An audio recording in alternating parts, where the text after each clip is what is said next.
दोस्तों नमस्कार। आज है 2 अगस्त सन 2024 शुक्रवार। Colonel Ajay CO Ajay astro money group first global astro finance digital channel से आपसे है मुखातिब होता हूं। दोस्तों आज के एपिसोड में हम ग्लोबल लेवल पर एक महत्वपूर्ण खबर आपसे साझा कर रहे हैं। गाजा युद्ध के लगभग 300 दिन हो गए हैं और अब ईरान और अमेरिका की एंट्री की सुगबुगाहट चल रही है।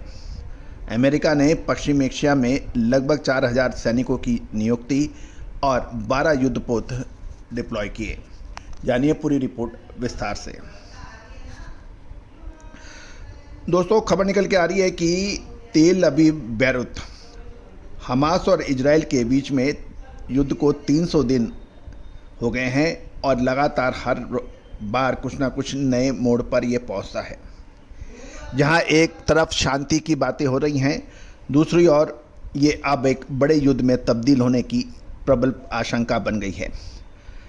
अब खबर ये निकल के आ रही है कि ईरान और अमेरिका की एंट्री कभी भी हो सकने की पूरी संभावना बन गई है और दोनों ही पक्ष अब लड़ने पे आमादा हो गए हैं। गौरतलब है कि हमास चीफ इस्माइल हानिया की तेहरान और हिजबुल्लाह के शीर्ष कमांडर फऊद शुक्र को बेरूत में एयर स्ट्राइक के जरिए मार दिया गया था।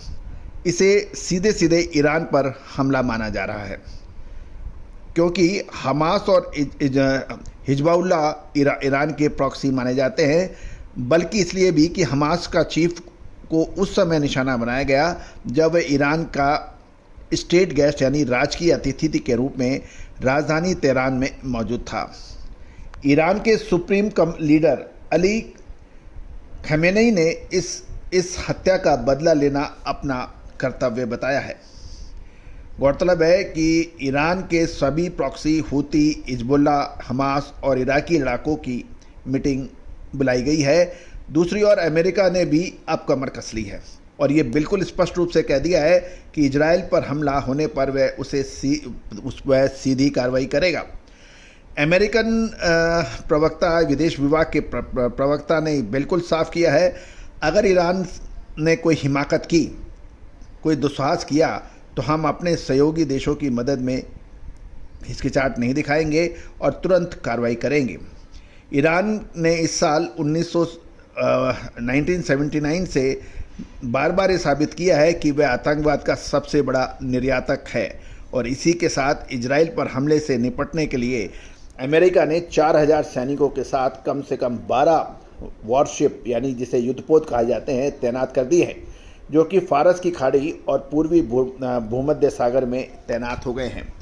दोस्तों ये एक महत्वपूर्ण अपडेट है, क्योंकि जियोपॉलिटिकल टेंशन बढ़ना निश्चित रूप से व्यापार व्यवसाय के लिए परेशानी का सबब बन सकता है।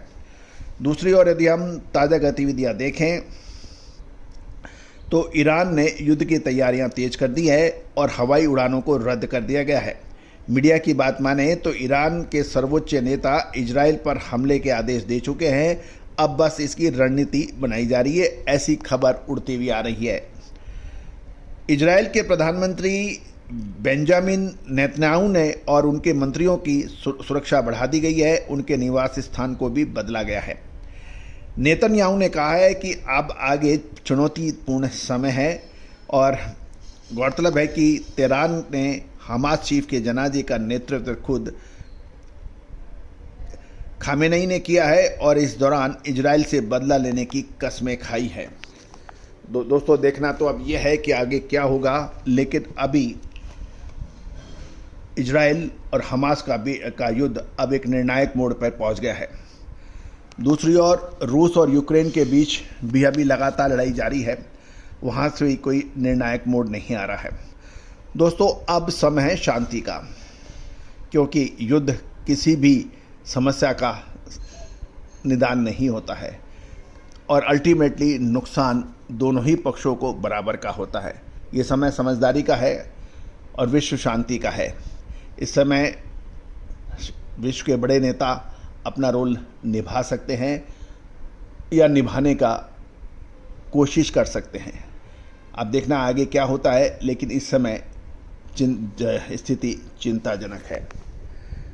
दोस्तों उम्मीद है कि आपको हमारी सभी जानकारियां, अपडेट आपके लिए रुचिकर और इन्फॉर्मेटिव रहे होंगे। आप हमारे चैनल को सब्सक्राइब करना बिल्कुल ना भूलें यदि आप अभी तक आपने सब्सक्राइब नहीं किया है। All the very best, good luck, happy trading.